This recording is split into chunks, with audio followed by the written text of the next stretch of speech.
Emergency airport response സംവിധാനം ഇതാണ് UAE-യിലെ എല്ലാ വിമാനത്താവളങ്ങളിലും ഇപ്പോൾ ആക്ടിവേറ്റ് ചെയ്തിട്ടുള്ളത്. അതായത് വിമാനത്താവളത്തിൽ എത്തുന്ന യാത്രക്കാർക്ക് വേഗത്തിൽ യാത്ര സാധ്യമാക്കുക, എമിഗ്രേഷൻ നടപടികളടക്കം വേഗത്തിൽ പൂർത്തിയാക്കുക. ഇതിന് കൂടുതൽ ജീവനക്കാരെ വിമാനത്താവളത്തിൽ വിന്യസിച്ചിട്ടുണ്ട്. 24 മണിക്കൂറും വിമാനത്താവളത്തിന്റെ പ്രവർത്തനം വേഗത്തിലാക്കുക, അതിനാവശ്യമായിട്ടുള്ള അടിസ്ഥാന സൗകര്യങ്ങൾ ഒരുക്കുക. ഇതൊക്കെയാണ് ഈ നടപടിക്രമങ്ങളുടെ പ്രധാന ലക്ഷ്യം. മാത്രമല്ല, ഏതെങ്കിലും കാരണത്താൽ ഏതെങ്കിലും സാഹചര്യത്തിൽ വിമാനത്താവളത്തിൽ പെട്ടുപോകുന്ന യാത്രക്കാരുണ്ടാകും. അവർക്ക് താമസ സൗകര്യം ഒരുക്കുകയും ചെയ്യുന്നുണ്ട്.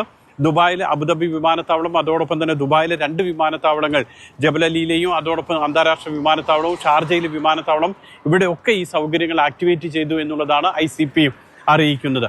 അതേസമയം തുടർച്ചയായിട്ടുള്ള 5-ാം ദിവസവും UAE-യിൽ നിന്നുമുള്ള വിമാനയാത്ര ദുരിതത്തിൽ തന്നെ, UAE-യിൽ നിന്ന് മാത്രമല്ല ഗൾഫ് മേഖലയിൽ നിന്നുമുള്ള വിമാനയാത്രയൊക്കെ ദുരിതത്തിൽ തന്നെ തുടരുകയാണ്. ഇന്ത്യയിലേക്കുള്ള യാത്രയാണ് ഏറ്റവും അധികം ബാധിച്ചിട്ടുള്ളത്. കാരണം ഇന്ത്യയിലേക്കുള്ള വിമാനങ്ങളൊക്കെ തന്നെ വരികയോ തിരിച്ചിങ്ങോട്ട് വരികയോ ഒക്കെ ചെയ്യുന്നത് ഒമാന്റെ വ്യോമപാതയിലൂടെയാണ്. ഇറാന്റെയും പാകിസ്ഥാന്റെയും വ്യോമപാത നമുക്കിപ്പോൾ ഉപയോഗിക്കാൻ കഴിയുന്നില്ല. ആ ഒമാന്റെ വ്യോമപാത തിരക്ക് വർദ്ധിച്ചതുകൊണ്ട് തന്നെ വിമാനങ്ങൾക്ക് പലതിനും കൃത്യമായിട്ടുള്ള ഒരു സമയം കിട്ടുന്നില്ല. അതുകൊണ്ടാണ് വിമാനങ്ങൾ വൈകുകയോ റദ്ദാക്കുകയോ ചെയ്യേണ്ട സാഹചര്യം ഉണ്ടാകുന്നത്. അതോടൊപ്പം തന്നെ UAE-യിൽ നിന്ന് ബസ്ര അടക്കമുള്ള ഇറാഖിലെ സ്ഥലങ്ങളിലേക്കുള്ള വിമാനങ്ങൾ റദ്ദാക്കിയിട്ടുണ്ട്. ജോർദാനിലേക്കുള്ളത് റദ്ദാക്കിയിട്ടുണ്ട്.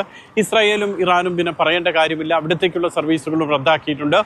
അങ്ങനെ വിമാനയാത്രക്കാർക്ക് ഒരു ദുരിതമുണ്ട്. ആ ദുരിതം ഈ മാസം അവസാനം വരെ തുടരുമെന്നാണ് ഫ്ലൈ ദുബായും എമിറേറ്റ്സ് എയർലൈൻസും ഒക്കെ ഇത്തിഹാദൊക്കെ അറിയിക്കുകയും ചെയ്യുന്നത്. അതേസമയം തന്നെ യാത്രക്കാർക്ക് പരമാവധി സൗകര്യങ്ങൾ ഒരുക്കാൻ വേണ്ടി ശ്രമിക്കുകയുമാണ് UAE ചെയ്യുന്നത്. ദുബായിൽ നിന്നും മുഷീർ കൊടിയിലൊപ്പം സുരേഷ് വെളിമുറ്റം, മാതൃഭൂമി ന്യൂസ്.